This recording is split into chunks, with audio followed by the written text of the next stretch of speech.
What is up? I'm Jared Welch. He's Aaron Halterman. This is Blinkers Off. What's up, my man? What's up, guy or dude? We got I called you guy. That's weird. Guy? Yeah, what's up, guy? This Super is strange. that was a weird take, buddy. Yeah, but what's this guy's doing all right. It's one of those weeks, right? You know, we brought you. Usually when we bring out the mailbag, you know, it's one of those weeks that we don't have shit to talk about. You know, the Breeders' Cup's over. We threw around the idea of talking about the Eclipse Awards, which is kind of like, yeah, you know, that's kind of locked up in a way, and most of those divisions. So here we are. We're going to open up the mailbag. We're going to do a little bit of handicapping and rapid fire, but yeah, no, it's just a weird week. You know, we just don't have a lot to talk about before we have a lot to talk about in the next couple weeks. Yep, worst week of the year, no doubt. My least favorite week of the whole year. It used to be decent because we had the Delta Jackpot and the Delta Princess, which was really fun. They were fun races. They're 2-year-old races, get people excited. When they took those away, this became the worst week of the year, no doubt about it. There's nothing going on. The good news is it really picks up in a big way. And in a great way coming up here with Thanksgiving week is going to be fantastic. The next weekend is the Cigar Mile, which will be great. The next weekend, Gulfstream is back in full force with a big Saturday card. The next weekend's Los Alamitos Futurity and the Springboard Mile. So it really through the end of the year, and then of course the Malibu on the 26th the next weekend. So through the end of the year, it's going to be great. This weekend is not great. Period. Yeah, there's really no way to. No. It's like I did our typical what we're gonna do this week, and we're kind of coming up with ideas. Like, damn, it's slim pickings. You know, even the racing. I mean, you tune in, right? Hope you stay on the podcast, keep listening to who we think. But I mean, the racing is not exceptional this week, and it's one of those. And it's one of those times where you're like, you ever notice like whenever you're handicapping races on weeks like this where you're like, I don't want to chalk out. I want to play. But then you're like, am I picking? Can I really make a case for the 10-1 shot running in this grade 3, this shitty grade 3? You know what I mean? Like it almost becomes harder to find those kind of horses because it's like you have a few good ones and that's about it in each race. I would much rather pick a long shot in a strong race than in a weak race because exactly what you said. If a race is weak, that means those bottom level horses and those double-digit horses are not good. Not good at all. Yeah. You know, I would much rather it be a strong race, but I just think that, you know, one of these horses that are 10 to 12 to 1, they really shouldn't be that, you know, and then we'll go with that horse. So, yeah, no, for sure. But I do think there's some really good betting cards this weekend. It's just not the star power. And listen, you can't have it every week. You know, these 2 weeks after the Breeders' Cup are kind of always like this. And you know, if you like to wager, they all pay the same. You know, a 10-1 in a claiming race is going to pay the same as a 10-1 in a stakes. So that's one way to look at it. If you're listening to us live, thank you. We are streaming right now live. If you are listening live on Facebook, YouTube, and Twitter. If you're listening after the fact, make sure you tune into these when we do these live on Thursday nights, Thursday evenings. The Magic Mike Show was just before us. So hopefully some of you stragglers stayed on and are watching us here. And this is a special podcast because we can have a lot of interaction with you guys. So if you have questions, as we open up the mailbag, make sure you ask them in the chat, and we'll make sure to include them. Try to include them on our feed here, and we'll answer them live on the air. So big show, sort of. With actually, the questions are interesting. I think the ones we got and were sent to us, I think, are good and offer some sort of back and forth between you and I, and something to do, something to talk about. But before we get into that, best thing you saw today. Oh, this one's easy. It's a very special birthday today. Dude, we got the same one. We got the same one. Ryan Stillman, baby. Happy birthday. Hopefully he's watching right now. If he is, I told him to tune in. I told him to make sure to tune in because I was going to do it. I didn't know you would do it, but happy birthday, Ryan. Yeah. Happy birthday to Ryan. He's him and I are born 2 days apart. So how about that? That's kind of cool, but big happy birthday to Ryan. Greatest guy in the world. There's not even a close second to this guy. Anyway, it's crazy. We just met him randomly on the rail at Santa Anita. First Breeders' Cup we went to at Santa Anita. There he was, and now look at it.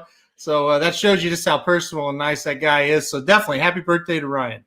If you're fans of the show and you've followed us for a long time, you know who Ryan is. If you're new to the show, Ryan. The introduction song that you just heard, he did it, and frankly, he does so much audio for us. He'll just send us something random. And I would say a good, what would you say, 40 to 50% never gets heard, because it's just, right. it's made for just us, which makes it that much better. But I mean, this dude is a genius, and it's just a good, like you said, just a great guy. And he's obviously been on a lot of live streams lately. Doing with the triple crown and the Breeders' Cup and whatnot. So he's just a good guy. And I think, what is he, turning 19 today? Is that what he is? He looks about 19 and he acts about 19, right? So that's no shit.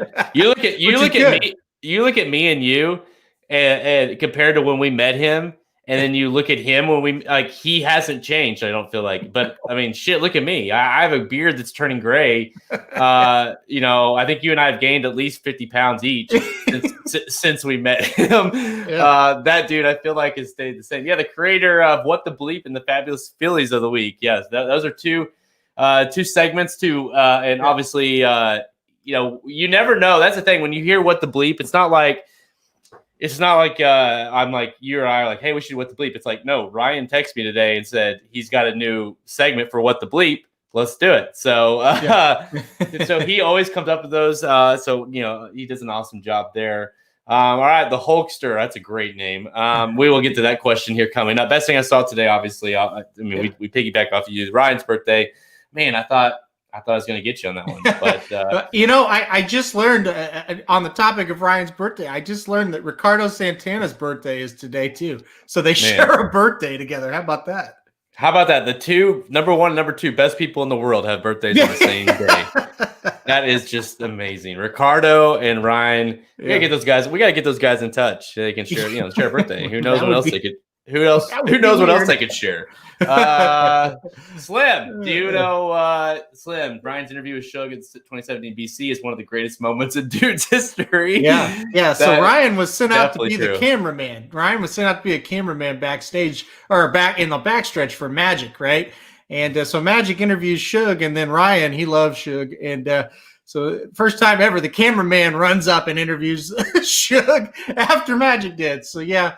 I'm sure it was like, what is this? I'll never forget that was in Del Mar, and Halterman and I had we were flying in, and obviously, and Magic and I don't know, Slim hadn't gotten there yet, I don't think. No. And obviously Magic and Ryan. Dan was back there too. There you go, Dan. That's who it was. I knew there was someone else. And, LA guys. So they went ahead and went to Del Mar. And we land, and it's like we start hearing about like these text stuff. Oh my gosh, Ryan did this, and we were interviewing this guy and Navarro and stuff, and we're just like, oh no, like please make sure they behave themselves back there. And I mean they did. I mean it was great content, and obviously like Slim says, one of the best moments. I mean, how many racing dudes are there? There's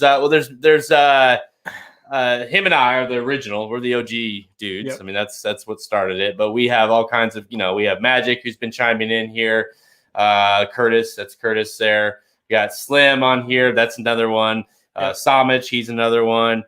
Ricky's another one. We've got, all kinds of honorary dudes. Ryan's a dude. So over the years, we've just acquired more and more racing dudes. And that's kind of why the name is what it is, because we have all these fans that are part of it, Yeah, basically, Davey Cleveland, if you want to buy us a beer, you become a racing dude. So yep, there's the offer if you want to be one. I don't know if you want to be one or not. But if you can buy one of these hats and you can just tell people you're a racing dude. Right, so. yeah, you could do that too. Whatever you want to do, it's fine if you want to do it.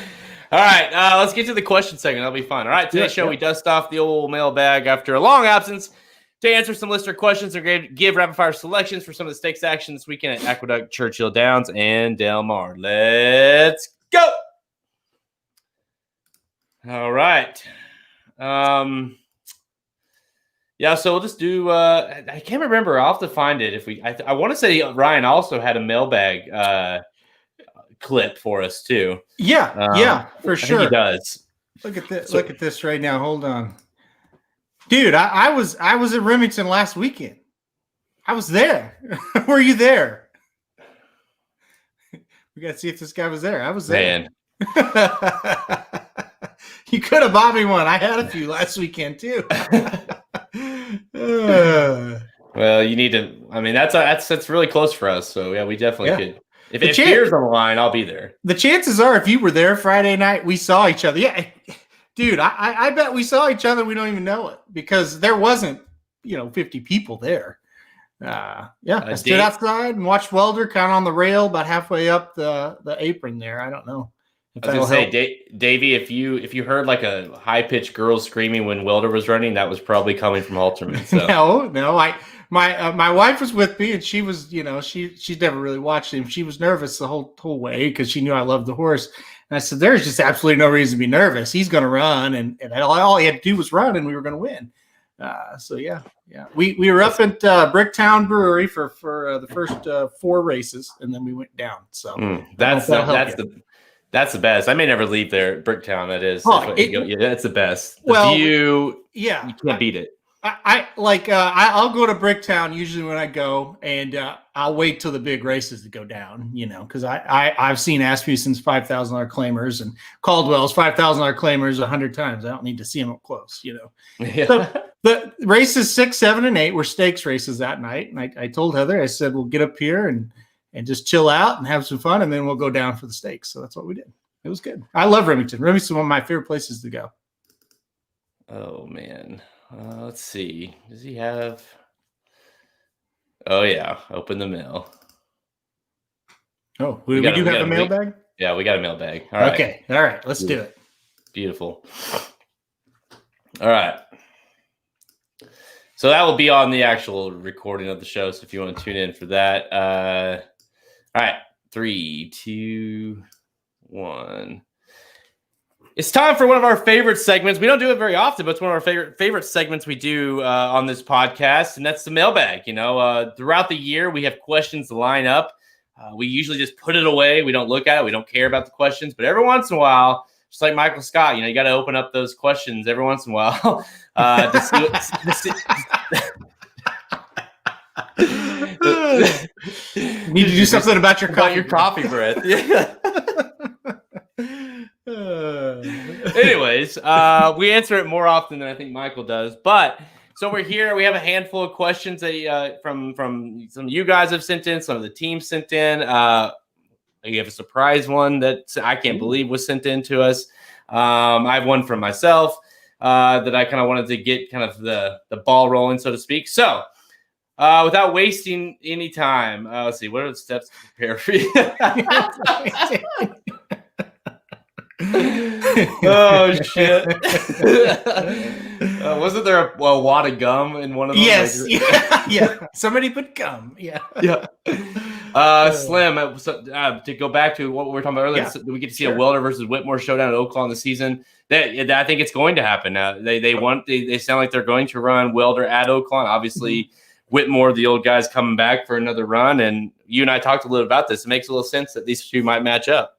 Yeah, so I actually spoke with the connections there of Welder, and Welder's definitely going to Oaklawn. They want to run him there. It's just they love running him at Oaklawn, and it was just kind of like, well, we're going to point to some of those early sprint races there at Oaklawn, and if Whitmore's there, he's there. But we want to run at Oaklawn, so yeah, I mean, we could see it. We don't know at this time where Whitmore's pointing. or specifically where Welder's pointing. But they're 6 furlong horses pointing towards Hot Springs, so there's a shot at it. Well, I mean, and people that just think, well, it's just a horse at Remington Park, and he's an Oklahoma bred, who cares? But I mean, he finished third to Whitmore. Maybe second, actually. He was close. It was a reasonable effort considering Whitmore just won the Breeders' Cup, and obviously he's a grade 1 contender everywhere he goes. Right. So Welder, obviously a very legit horse. All right. So let's hope that goes down, because when it happens, it'd be great. I know 2 guys that will for sure be there to watch it. All right, so let's go to the first question. Again, I'll do my best, and if you see one pop up, Halterman, just put it up there. Okay. All right.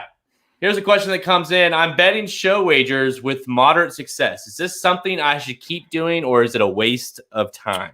Yeah, I wanted to get to this one because we had a listener. This listener emailed me about this. I don't think shows are a waste of time as long as you're doing it the right way. Like, you don't want to bet a show in every single race. That's not a way to make money. But if you pick the right spots, a show wager can be fine. You need to an 8-horse or more field is probably the first step to betting a show. You need to have a lot of entries into the race, so 8 or more. And then, don't bet the 4 to 5 favorite to show. If you're betting a show, your goal should be a $3 return on a $2 wager at minimum. That should be your floor. I think if you're doing that, it's okay. I think they can be profitable if you pick your spots. If it's a 10-horse field and you see your handicapping and say, boy, I really can't find a winner, but here's this 5 to 6 to 1 or greater horse, and I really think this horse is going to run well. Not sure if he'll win or she'll win, but I think he'll run well. It's probably worth the wager, because if that horse shows in a 10-horse field and he or she is 5, 6 to 1, you're probably going to double your money. And I don't think that's a bad wager. Yeah, I mean, I'm sure we're not the only ones, and I know we're not the only ones. I mean, the show bet, the show bet parlays that you do at the track, where that this year it obviously hasn't happened, considering not many tracks have had fans there. But yeah, I mean, that's something that we always try to do just for bullshit. Throw in $5-10 each or $20, whatever you want to do. It started off the day, and then you just Halterman goes first. He picks the first race. It's a show bet. Puts it all on that horse. Then it goes to me, and I do this. Assuming it continue, and you just continue to parlay that amount over and over. And we've actually gotten to some pretty high amounts, which makes it a lot of fun when you get later in the card. But yeah, I mean, not always. It's not all. You're not always picking. And okay, in that sense, like you said. Like, that's just for fun. But if you're really getting serious, and that's kind of the way when I saw this question, I was like, well, what are you doing with it? Is it for fun? Mm-hmm. If it's just fun to like stay alive, like you put $100 in your TVG account for the year or whatever, and you're just wanting to kind of have action, like whatever, that's fine. Bet $2 a show here and there, and you're gonna do all right. But if it's like, I think a really interesting, and probably a lot of people don't know this, before the Racing Dudes existed, Halterman and I really tried our ways of getting into racing, and Halterman legit tried to become a full-time show bettor. And I say it's funny to say that now, but he legit tried. And I think it'd be interesting to write an article or something. I just thought of that, or maybe a special pod where we just talk about because I mean, this guy was sitting in an OTB, putting how many hundreds of dollars on one horse. Yeah. To just to hopefully hit it to break even or to make a little bit of money that day. And so it gets intense when you do it. Obviously Halterman was very selective when he was doing it that way, but the swings are big, and you talk about the show pools. And I think another thing is when you think a favorite is very vulnerable, you think like he could just run off the board. It makes it very interesting to bet these shows, because the show payouts just go astronomical. Well, that's the other thing. If you think a heavy favorite's not going to hit the board, then you definitely bet the show, because then it's going to balloon the prices. But yeah, to what you're saying, I tried it and it worked for a while. But the problem and the mistake I made is just betting too short of prices. So that's why I said at the start, if you're trying to get a 240 or a 260 payout, you might have a month or two where you're hitting them, but then you can lose all of that profit in a day. Because it could flip the other way on you really quick. So it's just like any other bet you're going to make. You've got to, hey, okay, here's my expected value. Here's the floor value that I'm going to take here. And if you do that, I think you can bet them. It's going to be a slow churn, but I think you can be profitable doing that. Would you rather bet? I mean, I would rather bet. Would you rather bet win bets? Yeah, I think in the end, win bets are better. I definitely think they're better. It's just one of those things that the return on investment on that show bet is never going to be very large. So in the end, yeah, win bets I think are better to play than shows. But I don't think it's a bad play, and especially for what you said, you want to have some fun. You kind of just want to tread water a little bit, have fun. You get juiced up about betting these things. Do it. I don't think you're going to lose a ton as long as you play it right. Here's a question that came in during the live feed. Do you gents think all the retiring Baffert horses will now go into detox mode?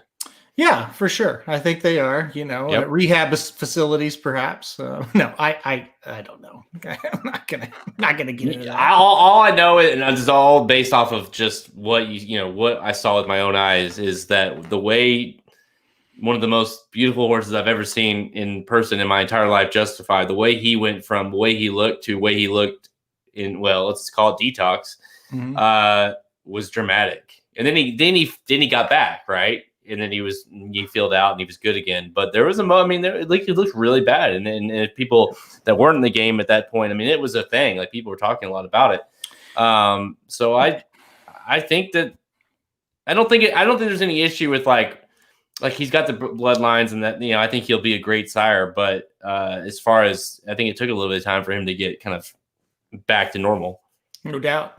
When they all said, well, when they come off the track, they all look like that. And it's just like, that is such BS, because you're really going to insult my intelligence and say I've never seen a horse come off the track? I mean, they all look amazing.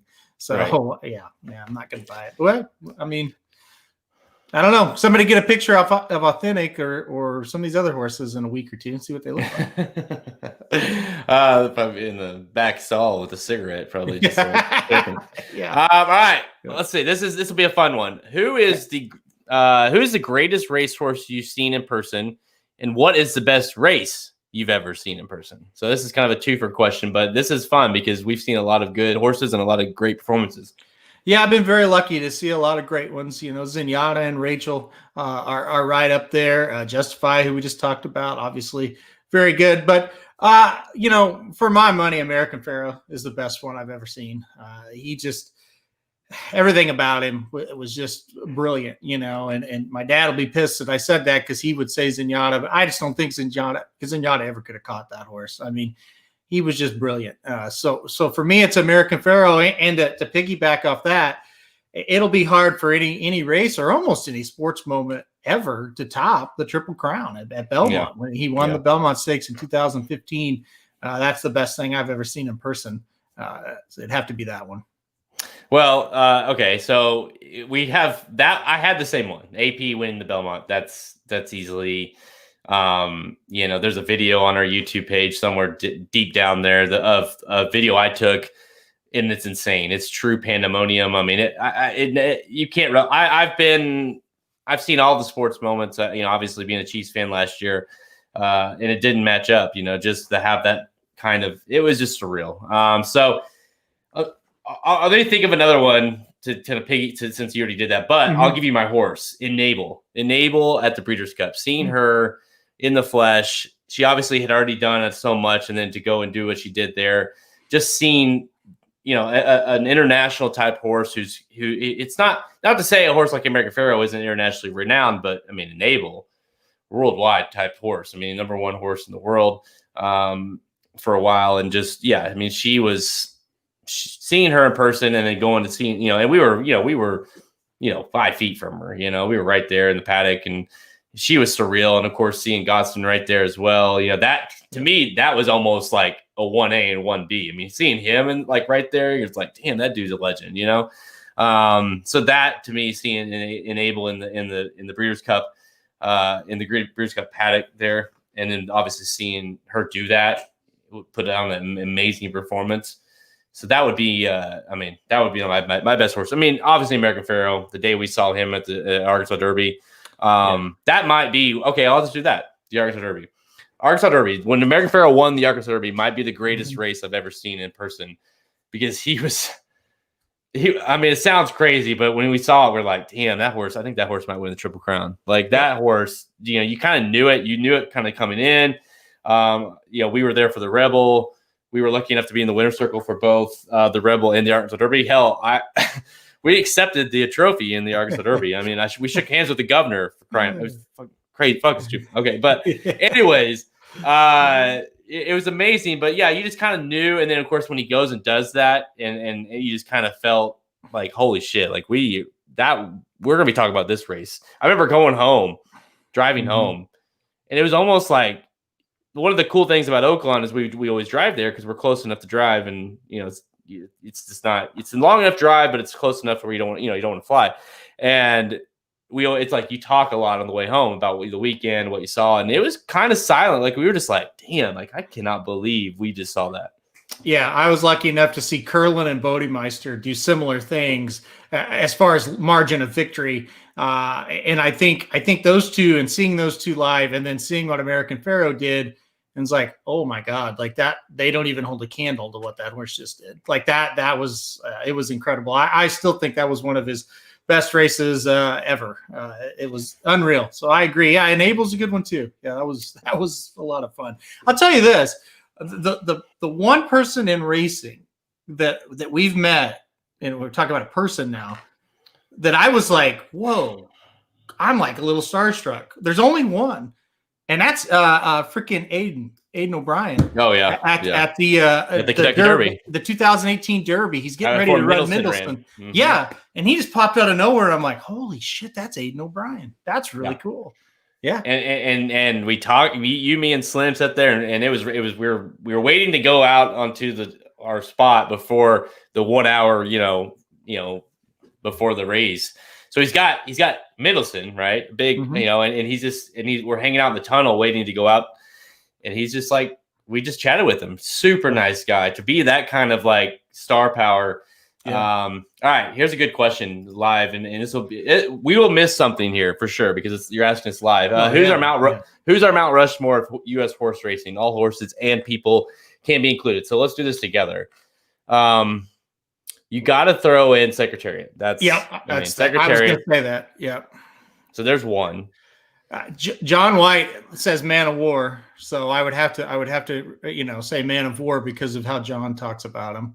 Can John White be on it? If there was handicappers, yeah. D. Wayne Lucas has to. I mean, I was gonna say D. Wayne's got to be on it, right? Yeah. When it comes to American, you want Tough Luck Bob on there or no? No. Geez, the fourth spot. So you got Secretariat, Man of War, D. Wayne. Yeah. Who is the number fourth? I'm trying to think of jockeys. I don't like any of them enough.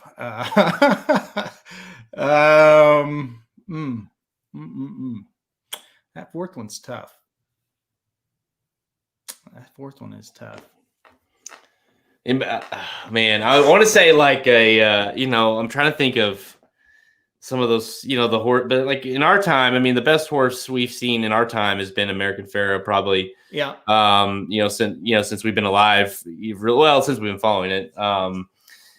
Pharoah, I guess, in the Bill Shoemaker. That's a good one. Bill Shoemaker would be a good one. Yeah, I think Bill Shoemaker. Pat Day. Pat Day, maybe. Yep. No, Johnny V. No. How about Calvin Burrell? No, it wouldn't be Calvin Burrell. I think the Shoemaker or Pat Day is probably the fourth. I mean, you got to put a jockey on there, right? Let's put a jockey. Pat Day. Let's go. I'll go Pat Day. Pat Day is one of the names that my grandpa always used to talk about. And Pat Day, at least the way I understood it, Pat Day was just almost as automatic as an ATM goes. Like when he was on a horse, that he was going to win a race. And that dude, I mean, we have jockeys like that now, but not. We have a pretty good colony, but it seems like when he was in a race, he was a lock. I'll give you one last Pat Day story, and I'll never forget this as long as I live. My grandpa was a huge gambler, maybe the biggest in our town, and he went down to Oakland once, and he's told me the story 1,000 times. He said, I bet the daily double, and I had Pat Day in the second race, and I got a 10-1 shot home in the first race. He said in Pat Day's 1-2 in the second race. I think the double was going to pay decent because of that 10-1 shot. And as Pat Day, or as my grandpa described it, Pat Day jumped off his horse right out of the gate. I said, "You mean he fell off?" "No, the bastard jumped off. It was a fifth race." So yeah, that's my oh shit, that's great. Yeah. Another question real quick. Explain the pick four. Pick four is you just got to pick 4 races in a row. So that's kind of simple as that. So they have different sequences at different racetracks depending on the track. You might have 3, 4, maybe 1, 2, whatever. And you just got to pick those 4 races in a row. So for instance, let's say races 1 through 4. Just make it easy. You got to pick the winner in each of those 4 races. You can play 1 horse in each race. You can play all of them in each race. Just depending on your budget. But yeah, just picking 4 races in a row is called the pick 4. You have a pick 5, you have a pick 3, you have a daily double, which is 2 races. And pick 6 is, of course, for the jackpots, those things. But yeah, the pick 4 is 4 races in a row. All right, another question. These are going good. All right, which member of this is an interesting one. Which member of this 3-year-old crop right now will have the best 4-year-old season? So that one's tough because you gotta also think of horses that are not retiring, right? So that takes Authentic out. So I'm kind of going with outside the box a little bit with this one. I think 1,000 Words is going to have a huge 4-year-old year. That's mine.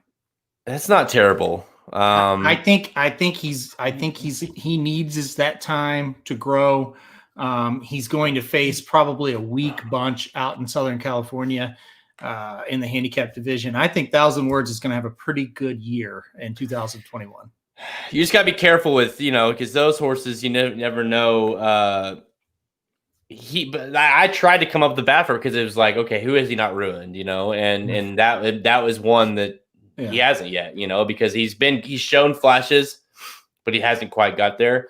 I went outside the box a little bit too. I think Nashville will be a really good 4-year-old. I mean, I think his 4-year-old year could be flawless. Tis the Law. Obviously, that's pretty generic one. I think Happy Saver is a decent one. How about this is a horse? Now he didn't do me any favors at the end of this year, but all year I kept thinking, man, Pneumatic is going to be a really good 4-year-old. Yeah, I hope you're right. You understand what I'm saying? You owned him in the fantasy league. The reason I didn't claim him was like I think he's going to be a better 4-year-old, and he just showed some flashes. But yeah, he tailed off, right? So it's a typical like Asmussen thing to get one of these kind of horses to be better older, right? Yep. But yeah, he's one that I always have had my eye on. But so Nashville's my number one. Charlatan. I think Pneumatic, because the Nashville's a good answer for sure, but I think Pneumatic's kind of like the sneaky 1,000 Words type answer. It's like he could be, But somebody had a few people talking about Charlatan on here. Yeah, I mean Charlatan, we'll see him in the Malibu. So I mean, I guess if he does well there, I mean, he could have a big year. I'm still wondering, what is he? Like what? One with his positives, and 2 his health. How healthy can he stay? And even if he is great, even if he has a supreme amount of talent, can we see him much in this 4-year-old year? All good questions. I think he's a question mark. I definitely think he's got the talent. He showed the talent. So Charlatan's not a bad answer there either, for sure. I think he's a 1-turner, though. I don't really think he's a 2-turn horse, but I agree. We'll see. And I think to me, like the horses, Nashville obviously is sprinter. Tis the Law, we could see in the classic. Tis the Law, Pneumatic, and 1,000 Words, all at this point potential Breeders' Cup Classic favorites for 2021. So that's I think that's very easy to say, right? Pneumatic, all 3 of those could very easily be the favorite in the Classic next year. But again, all 3 could very easily not be in the race as well. So exactly, that's where we're at.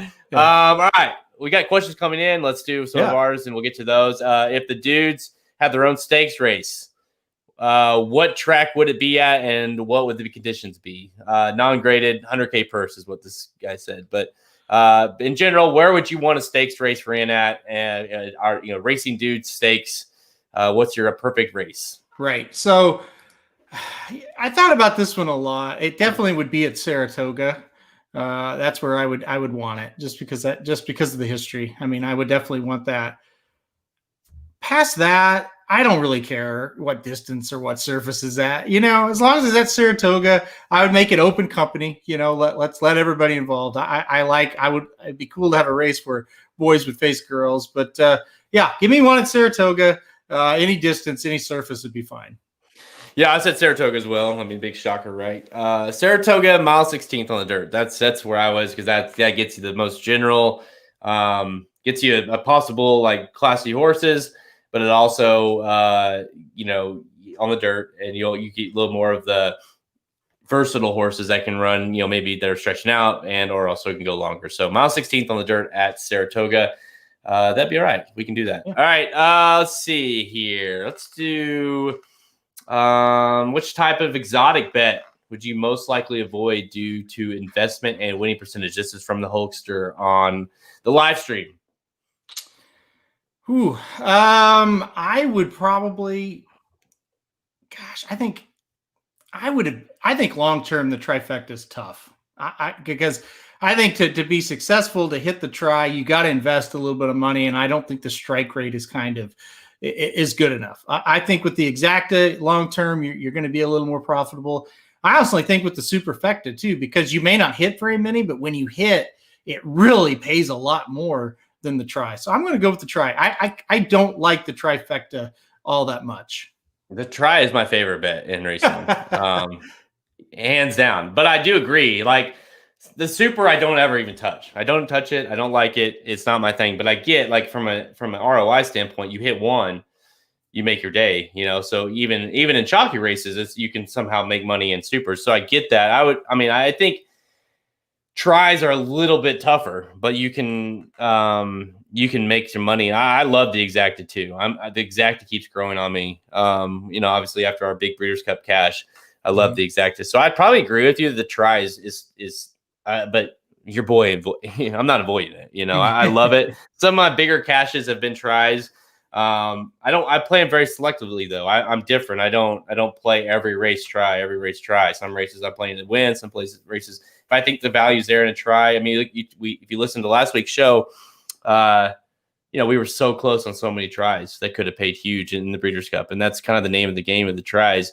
You try to invest as little as you can and make some big cashes. But I kind of agree with you there. Let's see here. Here's one of our questions that came in, or that I brought to the table here that I thought was interesting. Was today I did the pick 4 at Remington Park. It came that from the email, the free pick 4 for $64. He was excited. He hit it. The picks won until he found out it paid $31.25. Yeah. It's just sometimes like a whole lot of other people also get it right, or should I have played something else? I'm wondering if I made a mistake. No. So what happened at Remington, this was at Remington on Tuesday, and usually the Remington pick 4 will pay anywhere, even if it's pretty chalky, you'll still pay a couple $100, and it could pay anywhere from like $200 to $2,000. So it's huge usually. So we played a $64 ticket, and I'm thinking, okay, if we play the $64 ticket, everything breaks right. It could pay $300 to $500. That's kind of the range I was looking at. Well, every favorite won. So what happens with the pick 4 wager is all the money goes into the pool, and then it's all the pool is split between all the people that hit the wager after the track takes their takeout. Well, everybody hit it because the favorites won every race. So that's why it only paid $31. But again, I felt like a $64 ticket at Remington is comfortable and not over the budget of what you should play because of the value that bet usually pays out. So it was just one of those things where, every damn favorite won races 7 through 10 at Remington on Tuesday. Yeah, I mean it's pretty hard to hit a ticket. I mean, if you would have said and told me that your ticket was $150 and you lost money, I would say, well, that's a pretty expensive ticket. But to spend $64 and still lose money not only lose money, but like half your money. That's pretty tough to do. So that's pretty rare. So I don't think I would get too worried about that happening. It's just, like you say, it's one of those small tracks, like Remington, and whenever you have a chalky pick 4, it's not going to pay anything, it's just not. Yeah.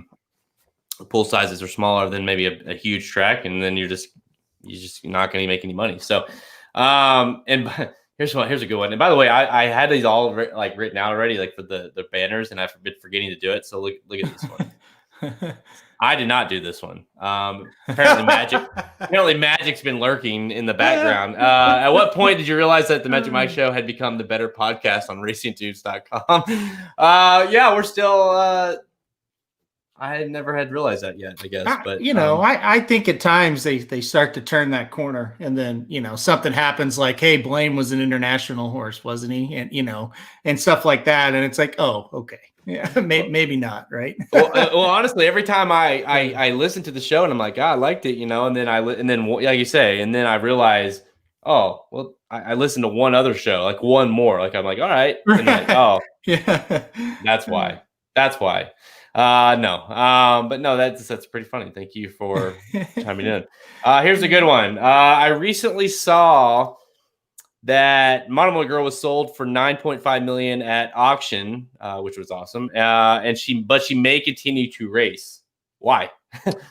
Well, that's a good question, really. I thought she was done as well. So she sold for 9.5 at auction for what I thought was broodmare potentials. You go, here's what happens if you don't kind of follow that into the game. You're going to send Monomoy Girl to a champion stud, and she's going to have a colt or a filly. And you can sell that colt or filly on auction for a couple $1 million, because the breeding is so damn good.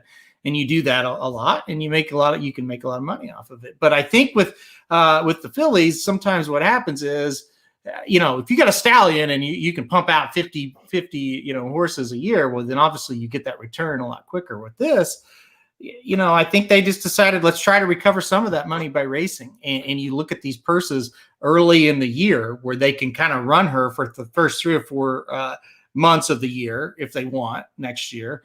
And it's pretty lucrative. You think about the Pegasus, you think about the Saudi Cup, you think about the Dubai World Cup. You win, you win the Saudi or Dubai, you've got your money back pretty much. And the Pegasus would get you, about $3 million as well. So, for the money, that's why she's coming back, the long and short of it. Here's the thing.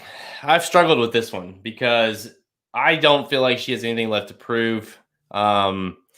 I kind of wanted her to kind of sell off into the sunset, so to speak. She won another Breeders' Cup distaff, and she's obviously one of the super fillies we've ever seen. And it's like, all right, just, this horse has survived, not just one race, she survived, she almost died, this horse. And then she had injuries, and it was all from be off for like a year.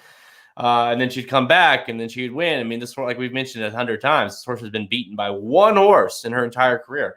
So yeah, but the money part does, especially when you sit here and talk about, okay, running the Pegasus, running the Saudi Cup. I mean, Midnight beats you about one Saudi Cup. And Monomoy's better than she is or was. And so, I mean, who are you going to pick over her? She deserves it. Like if she's going to run, she's very well in the consideration, right, to win each of those races, no doubt.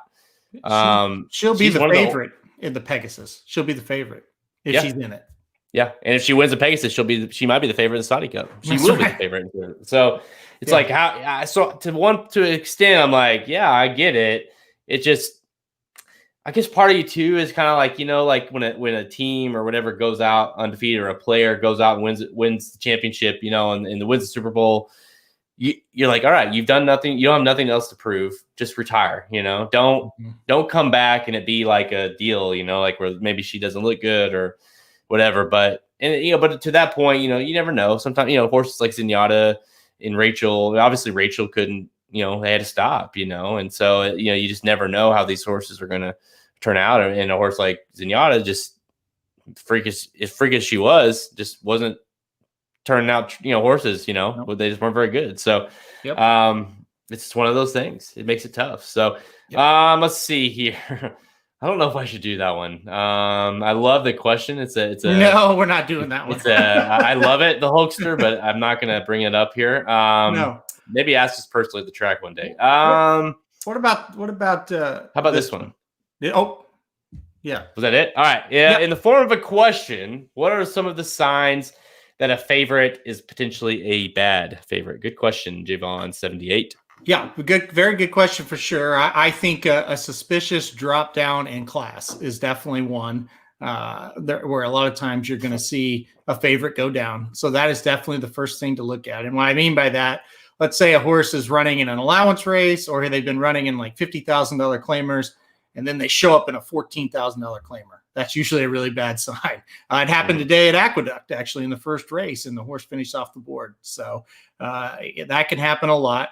Another thing is a horse is a huge favorite, but he or she's doing something for the very first time. Like let's say that a horse has been sprinting and looking like a beast, and then they stretch that horse out to 2 turns, and they're facing other horses that have been running at 2 turns. You're kind of going to want a little more than, let's say, 3 to 5 on that horse that's sprinting. So there's another example. And I will look at Charlton as an example. Okay, he was actually, he was bet down in that first Arkansas Derby, and he was probably deserving of those odds because that the field behind him was terrible. But if he would have been drawn into that second Arkansas Derby field that had Nadal, that had King Guillermo, there were 3 or 4 other ones that were pretty good in that race, he would have still been a pretty short price, and he would have gotten beat because he didn't run well doing that thing for the very first time. So that is another angle right there. I think those are the 2 best. The other thing, sometimes a trainer jockey combo will get hot for, say, a week, and then all their horses are getting bet the next week. So when connections are over bet, and you look at it and go, well, why is this horse 3 to 5? He hasn't done anything. You look and it's like, oh, it's the connections. That's a good horse to try to beat.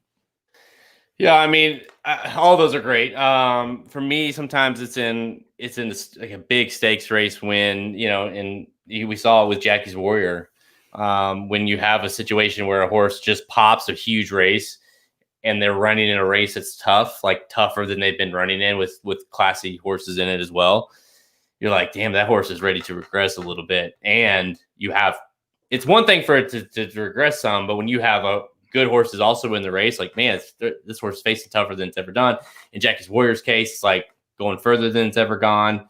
There's when it stacks up like that, you have to kind of look. And I know that's so stupid now because they're like, hey, we love Jackie's Warrior. And I get it. But, there's times when those situations occur that you look back, like, damn it, we talked about it. It was a dumb bet, it was a dumb bet. We talked about it. But yeah, situations like that, when a horse just seems to kind of be running too good, right? Yep. And then you get into the next race is tougher than it was and doing something new. Those factors go into play. It makes it tougher.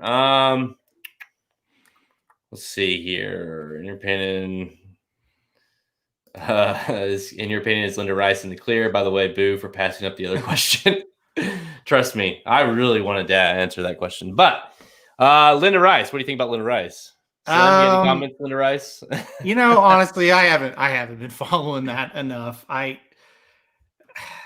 By the way this usually goes, she'll probably be in the clear. And I haven't been following that case near enough to give you an intelligent answer. Let's see here. Are you surprised by Authentic stud fee? It's always tough. The first stud fee is always pretty tough. It's probably about right. He's bred awfully well. Into Mischief is probably the best sire in the country, and being the son of Into Mischief and winning the Kentucky Derby and win the Breeders' Cup Classic. I mean, I expected it to be about what it is. I'm really not that surprised, to be honest with you. I think that's for what he's done this year as a 3-year-old. We know he's got. I mean, like you said, the breeding's there. Yeah. The way he ran these last few races, I still can't quite explain that he got beat by Swiss Guy ever. Do you want me to break it down for you? Well, besides your favorite jockey, besides your favorite jockey. All right. Let's see. Mr. Line with the books limitation. You got some. It's into Mr. Line with the books limitation. Okay. Yeah. Let's see. Dennis. Okay. All right. One last question that we'll get in before this one. This one is a shocker. I don't know. I couldn't believe we got this, but here it is. I know who sent this. Oh, do you? No, you don't. I think you might be surprised. Okay. Suck it, bitches. $525K. I know one thing I won't be buying with my new money. Your picks. Signed, Hidden Scroll. I thought for sure it'd be Tough Luck Bob. No, you know, Tough Luck Bob goes automatic spam on mine. So okay. No, Hidden Scroll. He's done with the bullshit from us. He's not buying our picks, and he just made. What do you think of $525K on Hidden Scroll? And he might be another one that runs again. So, he's 100% running again, and he's running with Brad Cox, and I think it'll end up being a pretty good purchase, actually. I think a lot of Twitter went nuts over this, and it is crazy to think about it. But honestly, I would have to have a ton of money. I mean, a ton, but I would try this. I think it's a worthy gamble, because if you change the trainer to Brad Cox, this horse isn't as bad off as Nick's Go, right? You would agree with that? And Nick's Go is a Breeders' Cup winner. You know, going to give it to Brad and see what happens. And I think what they're thinking is, hey, we can win a few stakes with him. And if we do, this horse is going to be worth a hell of a lot more than that. And so I don't think it's a bad purchase. It definitely could turn out to be a blow up in your face. There's no question about it. Think about it. He's going to be able to stand somewhere, even if it's Arkansas. You know, somebody's going to breed to this horse because they love speed. They love breeding to speed. Well, you're going to probably get $525,000 back, even worst case scenario with him. So I don't think it's as bad as people think, especially when I heard who the trainer was going to be of this horse. When you heard the trainer, you're like, oh shit, here we go. Yeah. No, I agree. I think, that's one I mentioned earlier with Monomoy. Like, this horse has a whole hell of a lot to prove. And we know the talent is there. We saw it.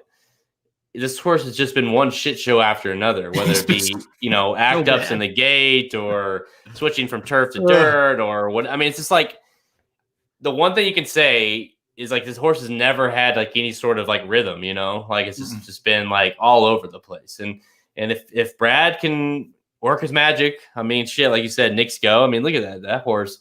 All of a sudden, Nick's Go went from being like absolute joke to being a Breeders' Cup winner, like you said, and one that we're like, man, keep running, go run the peg, keep running, because this horse is so good. I mean, you and I picked him in the freaking Breeders' Cup. Yep. And it's like I never thought there'd be a world that we did that in. But here we are. And Hidden Scroll, he'll be a fun one to watch. I'll give him that. And $525K, like you said, he's got pretty good bloodlines. If things still don't pan out, you send them back there, and over time maybe you get close to breaking even. Yeah. And say for instance, say he's awful, then you take him as a stallion, and maybe he's got a 5,000 stud fee or something. Yeah. Well, what if his horses start coming to the track and start being really good? Like he starts getting some graded stakes winners. Well, then the stud fee goes up. So he's got a lot of longevity when it comes to how you get that money back. And with the upside, I think that makes a lot of sense to me. It's not great, right? Like this is not a slam dunk kind of purchase. But you think about this for just a second. Would you rather spend $9.5 million on Monomoy Girl or $525 on Hidden Scroll? I think they both could be considered and say that's a gamble. Like, what if Zenyatta sold for $9.5 million? You haven't recovered that, Right. I mean, obviously she didn't. The owners kept her, but what if she did? You're never going to recover that. So each one it's its own gamble. Obviously right now it certainly looks like Monomoy Girl is the better buy, and she very well could end up being. But I'm saying I don't think this is the worst thing ever, like a lot of people think for Hidden Scroll. We'll see what happens with it. I've always thought that that side of things would be so tough as far as owning a mare, because it's a longer time, right, to get your money back. And you don't know how they're going to breed and how they're going to do. It's not like you say, you just one and done them and bring in another mare and bring in another mare. I mean, that's his money, right? It's cash money all day long. Especially that first season when you don't know, first 2 seasons really, when you really don't know how those horses are going to pan out. So you're just pumping them, literally. But no, I mean but I guess the only thing that makes sense is if you are a big time, ownership and you just need mares, right? You're not going to pay the fees. You're just bringing, like you say, you're getting a mare for Pharaoh or whatever. And it happens to be, Got Stormy or whatever. So, well, and same with Dennis Trusty says Monomoy. He'd rather have Monomoy. Okay, let's pretend she doesn't race, which she's going to. That's the other factor with her that I think makes it valuable. Okay, you paid $9.5 million for her, right? You sell the first 3 foals, and let's say you get $3 million total for them. Let's just throw out a number. Okay, you're still in the whole 6.5. What happens if those foals get to the track and they run like shit? All of a sudden her next one's not going to sell for $1 million, and now what, so I don't know. I think she's somewhat of a risk. Maybe one day Monomoy and Hidden Scroll can there you go. Yeah. Can hook up best of both worlds. Right. Yeah. No, but all right. I think as I'm just kind of waiting for more questions to come in, but I think that's a pretty good mailbag segment for something we don't do very often. And nice to see Hidden Scroll kind of sign off on that last one. So no optimizer. No optimizer. I kind of thought that Oxbow would say something, just considering we kept seeing him when we were at Keeneland. Hey, we saw Optimizer too. He's at Cali. Oh yeah, he was probably out there with him. Yeah. No, he was in the pond, like trying to swim or something like that. He didn't quite figure it out the stallion like that. No, yeah. All right, that concludes another edition of the mailbag. Oh man. Oh, Oxbow. For those of you that are new, like the Oxbow bit, and that bit really with the horse riding in has always been a thing on the mailbag.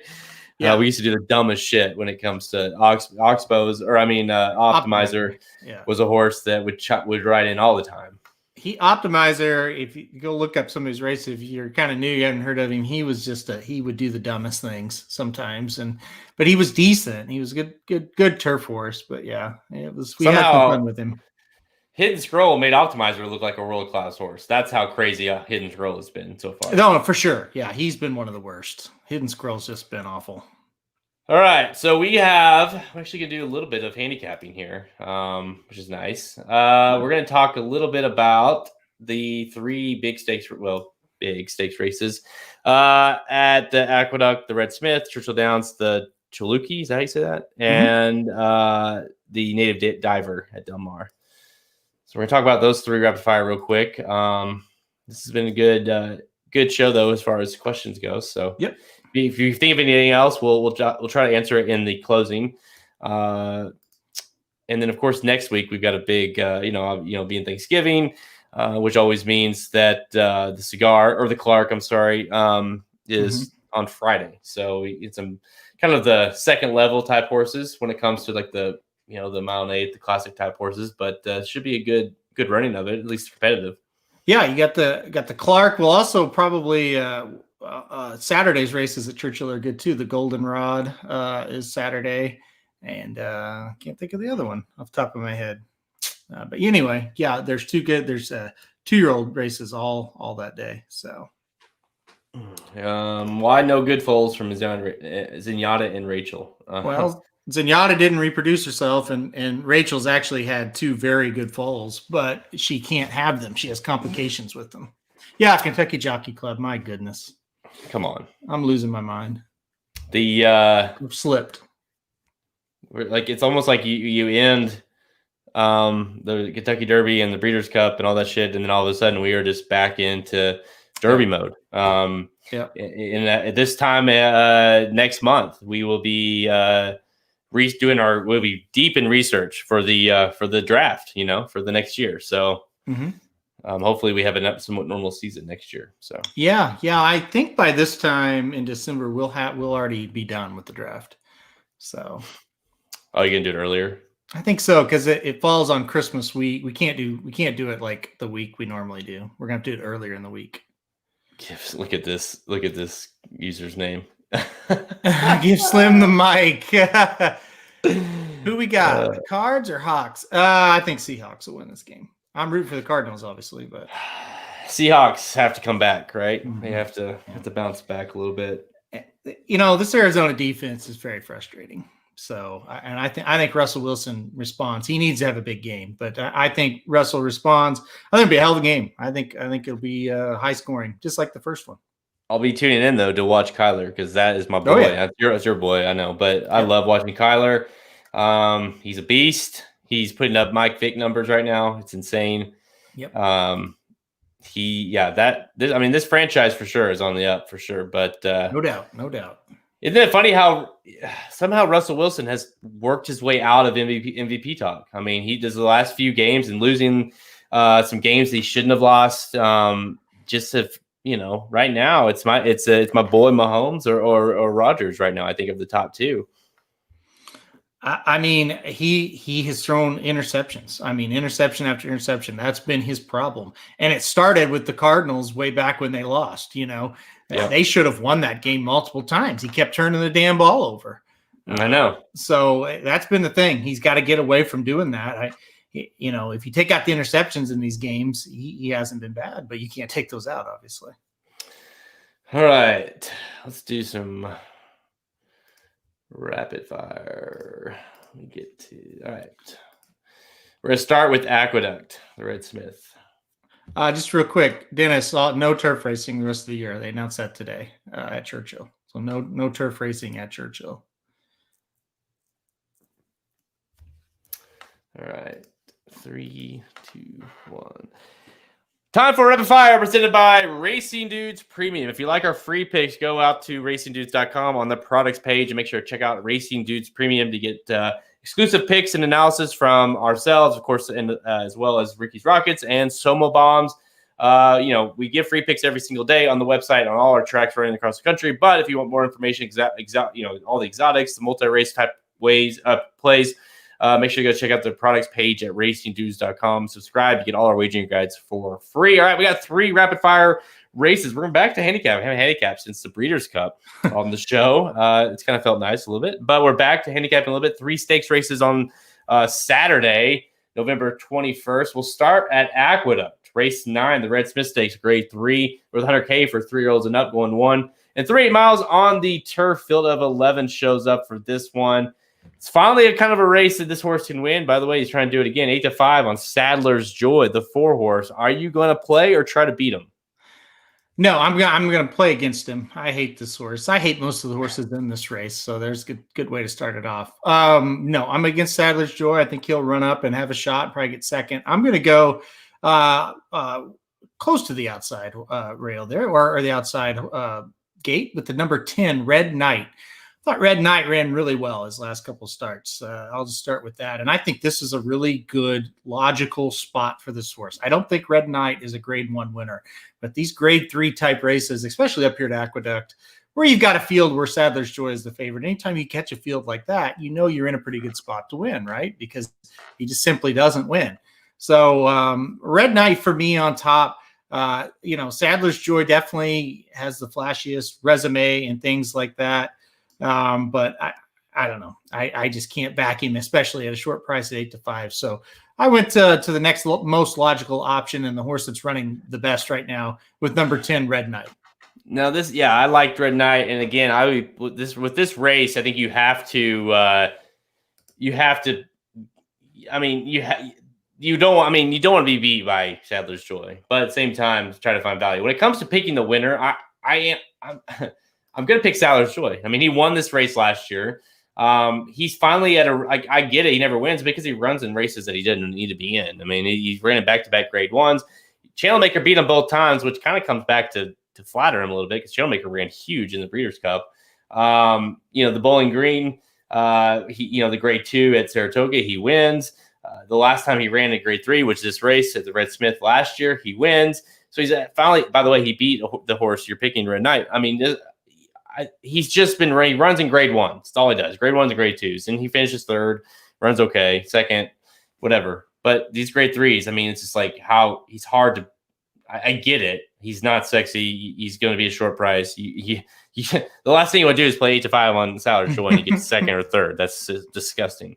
So I'm going to play him. I'm picking him to win. But when it comes to my multis and things of that nature, I'm going to try to beat him in every way I can. I'm going to try to find value. But I do think it's true what we talked about earlier. This is you don't try to get super crazy as far as like picking Real Factor or Shanghai or whatever that horse's name is. It's like the horses that are low prices because they're the best of what we have to offer right now. So I think playing Sadler's Joy and playing Red Knight, Aquaphobia, I like a little bit. Those horses make sense here. Yeah, I like Aquaphobia a little bit. That's a horse I cashed in on earlier in the year at Monmouth, but hasn't ran very well since. That's the only problem there. Yeah, I mean, I'm with you. I don't think a double-digit price is going to win this. Sadler's Joy, Channel Maker, and Channel Cat, the hate triangle. There's no question. There's no question. You're never on the right end of those three horses. No, ever. No, you're never. Nope. That's just would I key him in a wheel? Would I key Sadler's Joy in a wheel? I would play Sadler's Joy. I would key him in second and third. If I'm picking a win for the purpose of this podcast, I think he's got the best shot. So I'd probably play another try with him singled on top with some interesting horses underneath, but try to beat him. The goal here is to try to get, Aquaphobia to win and Sadler's Joy finish second or third, which is highly likely. And those are like free squares essentially. So try to play him underneath. But I think obviously I'm going to try to pick him to win in one of them as well. All right, let's go to, see, I don't have it queued up. So we'll go to the next race, which is at Churchill Downs. I'm going to chalk out in these. I'm not going to lie. It's not sexy. It's kind of like I keep saying, it's just not, these horses aren't very good. This is what is this called? The Chaluki Stakes. What a name. All right. 3, 2, 1. Let's go to Churchill Downs, race 9, the Chaluki Stakes, grade 3 with 100K fillies and mares, 3-year-olds and up, going 1 mile. Field of 9 lines up for this one. 8-5. Another 8-5 here on number 2, Finite for Aspeus and Santana on board. 5-2 on Grand Cru Class A. 4-1 on Whoa Nelly. 5-1 a Risky Mandate. So that's kind of your top choices here. What do you think? Yeah, there's really no reason that the 2 or the 3 doesn't win this race for me. I think Finite, definitely got back kind of to her top form last time out, just barely missing in the Raven Run against Venetian Harbor. But I went with number 3, Grand Cru Class A on top. I think we're going to get a little better price, so that's number 1 reason why. And listen, only was beaten 3/4 of a length and only a half by Finite last time out. She also came out of the Raven Run.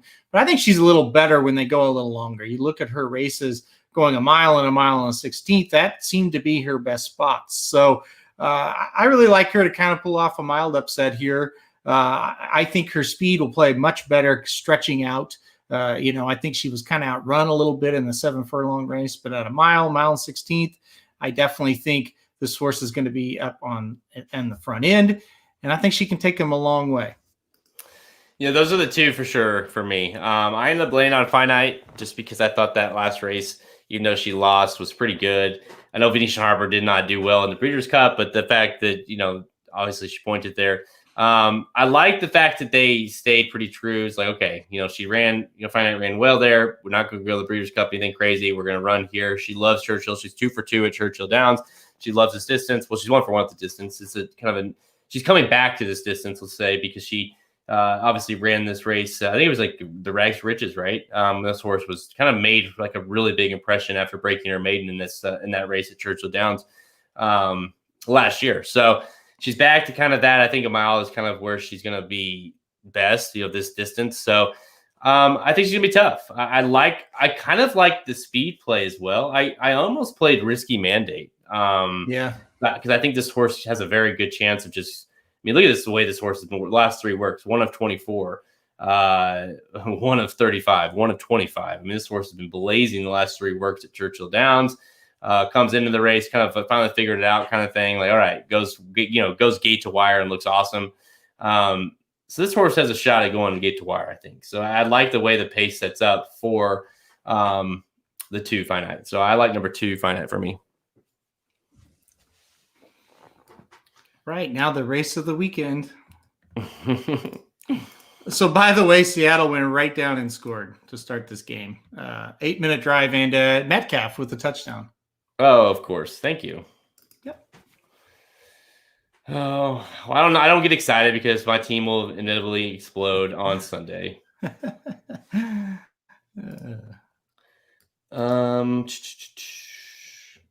Is anybody else ready for fantasy football to be over? I am.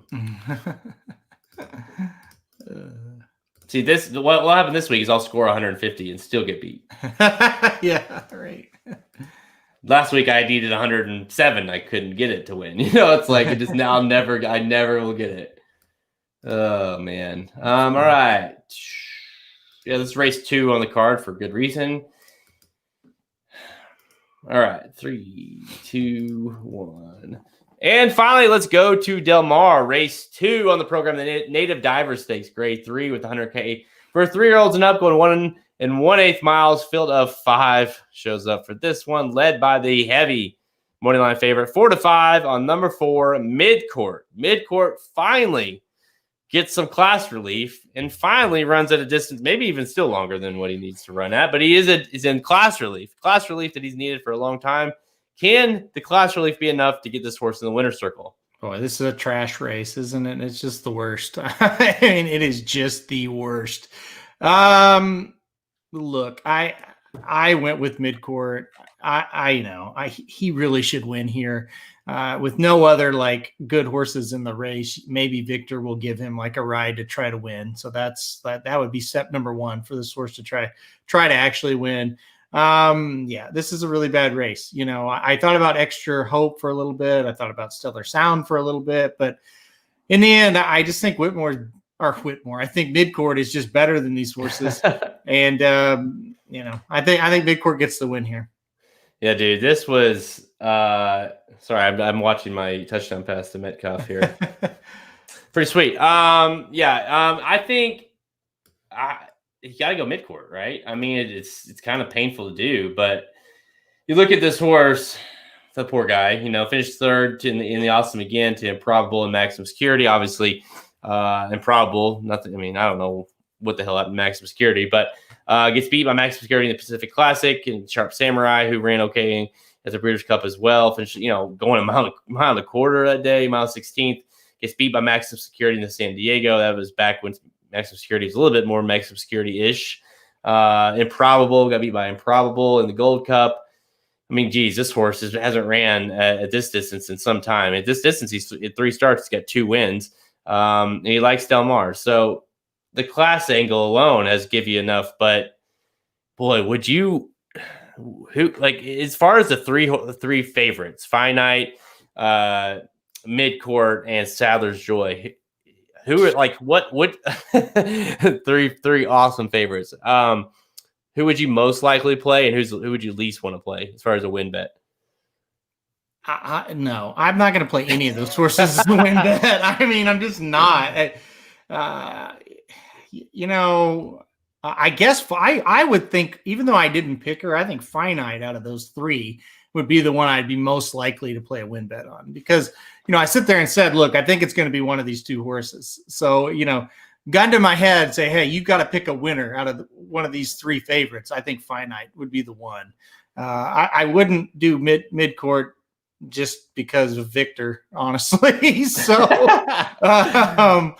yeah, I would probably do Finite. Listen, I don't know how you play this race. I really don't. I guess the way you play it is you play against, Midcourt and go against, honestly, like I would do Stellar Sound or probably just Stellar Sound, because I don't think Extra Hope is going to be a good enough price either. So I would just kind of do a small win wager. I mean, really small on Stellar Sound and go on to the next race.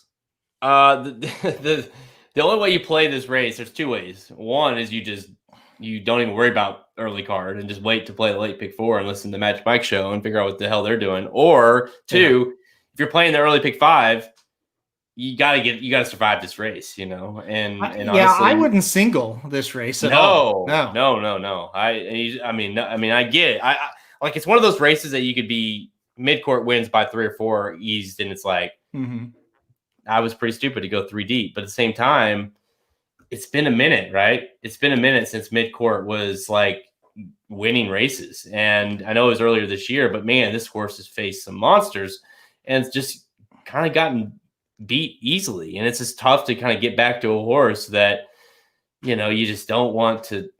I mean, he was awesome in San Diego, and I get it. Yeah, I mean, I think he's the pick, but boy, I'm with you. I would play as many as I can afford here. Yeah, it's a dumb race. I haven't looked at the rest of the sequence. Hopefully, there's somewhere you can go short. And I mean, shit, it's 5 horses. So if you go all, it's not it's gonna cost you a lot. You can go short somewhere else. So yeah, exactly.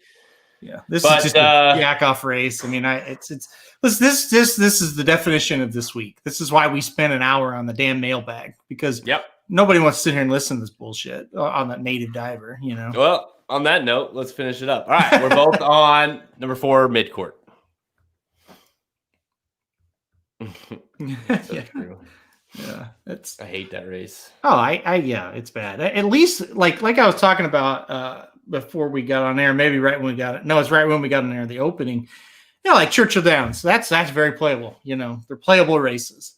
There's playable races around the stakes we talked about. It's going to be good. Aqueduct, same way. Aqueduct's got a great card. So those I like, but Del Mar, I don't like Saturday at all. That's why you buy Samba Bombs if you're playing Del Mar, because Magic is a good question. Somehow my fantasy football team may have gotten worse, I think. So, see, I survived last place in the fantasy in the horse racing league. I'm in the running for last in our fantasy league at the moment. So, and the worst part is like I feel like my team's pretty good. Like maybe that's why I'm a terrible manager. I'm going next year. I'm thinking about hiring someone to run my team. So, yeah, I will say this: your fantasy horse racing team was bad. Like all year, I didn't think you were good ever at any point. Fantasy football, I thought you'd be a lot better. So I'm with you. Yeah, it's just been, it's been weird. I got DK, I got Lamar, that piece of shit. He's awful. Kamara obviously has helped me a lot. Maxfield. So that one, Maxfield was honestly that was the horse, right? Hey, there could be one. That could be one that's going to be a good 4-year-old. Ooh, man, under the radar. Missed the boat. You might add a sound clip in from you on that. Here's the sound clip. Maxfield. That of course is the best horse that's going to come back as a 4-year-old. No, I didn't include Maxfield because. I mean, what is he? You don't know. Like maybe he won't come back at all. But I mean, I guess he could be. I don't know. I think if he can stay healthy, he's going to be pretty good. He looked pretty damn good in the one race we saw him. Now here's the deal, the Hulkster. You can send you. We'll work out a percentage on the cut, but the key is no one can know that you exist. Okay, so it's between you and me as far as the managing goes. I just want to look out my team on Thursday and on Sundays and Mondays and just make sure, okay, everything's good to go. Oh, I won this week. Great. And I don't have to worry about it. So, and then if I lose, I can just blame you. It's what I'm looking for. So, yeah. All right. 3, 2, 1.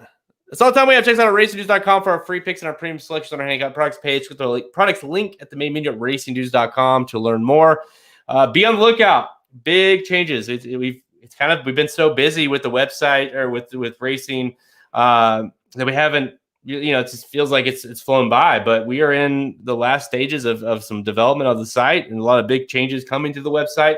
Things that are going to make our lives easier. Things that will make your lives easier, big changes, big different looks coming. So stay tuned probably the next 30 days or so, hopefully seeing some things roll out on the old site. We're currently covering 30+ tracks, all offering free picks. We're on Twitter at Racers4Dudes, Instagram and Facebook. Listen to us on SoundCloud, iTunes, Google Play Music, Stitcher, even the website racenews.com.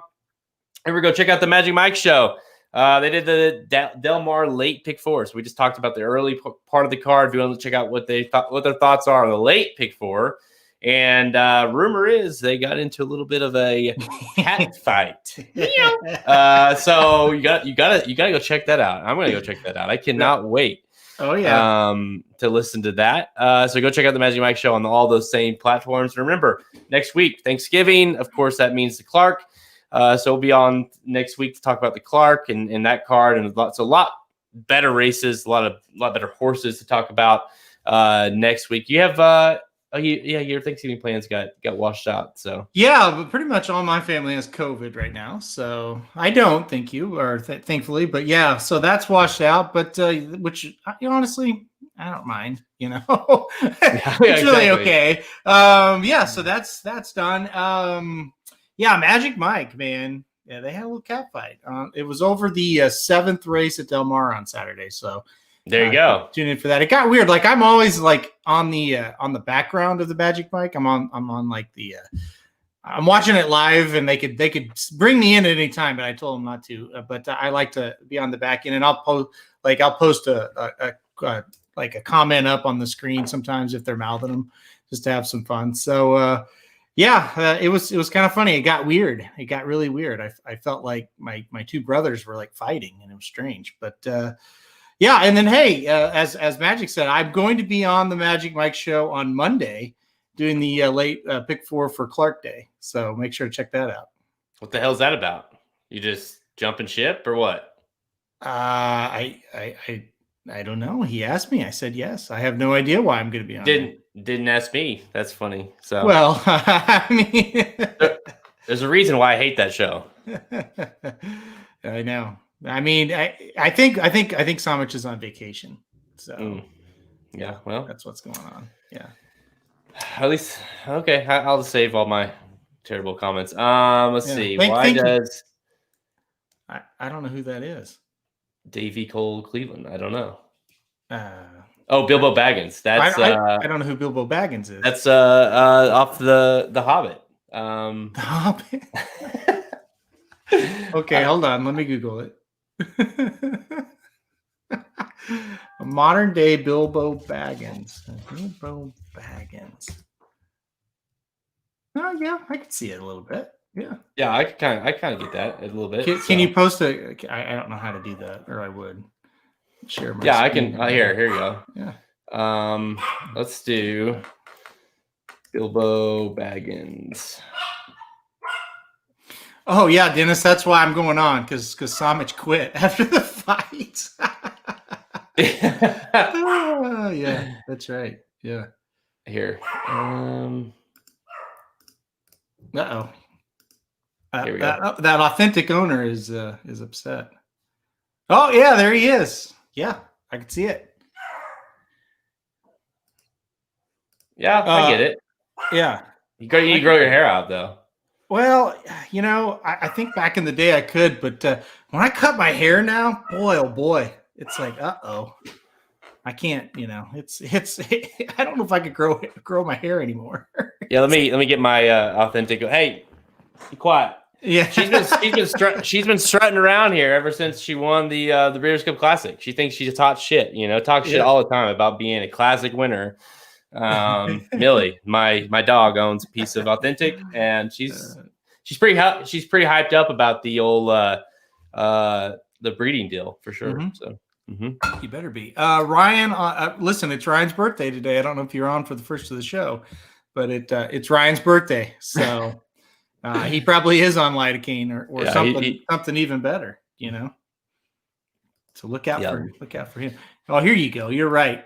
Give Slim the mic. My two sons fighting. Absolutely, not my brothers. My sons. There you go. What's the shirt say? Yeah, Philly's like it fast and firm, baby.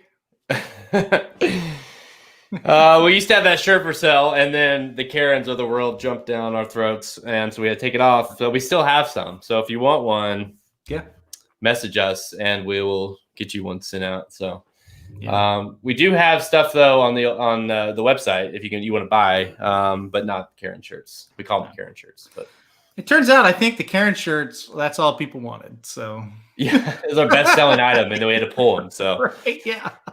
It's usually that, right? It's like that was the one shirt that everyone was like, they absolutely loved. I mean, I had people requesting it like crazy or wanted to kill us. So, and honestly, it never crossed our minds that it was a bad thing. You know, we didn't mean anything by it. But anyways, all right. I think that wraps it up. We could talk longer, but my authentic owner wants something. So, all right. I'm Jared Welch. He's Aaron Halterman. Good luck this weekend. Try to get through it, and we'll be back next weekend for some better racing. All right. All right. Thanks, everybody. And it's good. Thanks for all the questions. It's good kind of back and forth. Yeah, that's right. When Jared's finished, when we win, Hulk, you get it. Honestly, I don't even care about the money. I forget we play for money in our league. It's bragging rights. I need the bragging rights. Thank goodness. Now, the best invention we've ever come up with was in horse racing fantasy was the loser, the loser punishment, because that strikes the fear of God in you. When you're getting this time of the year in so to speak, in fantasy football, you're getting this time of the year, you're like, holy shit, like, am I really? And now you're just like, I don't care. Like, it's over. Like, whatever. I'll just wait till next year for fantasy football. But in fantasy horse racing, so we don't have a loser's punishment in our league. We probably need one because that would kind of get things stirred up a little bit, I think. So, anyways, fantasy horse racing is the best. All right. Yeah. Thanks, everybody, for tuning in. We will see you next week.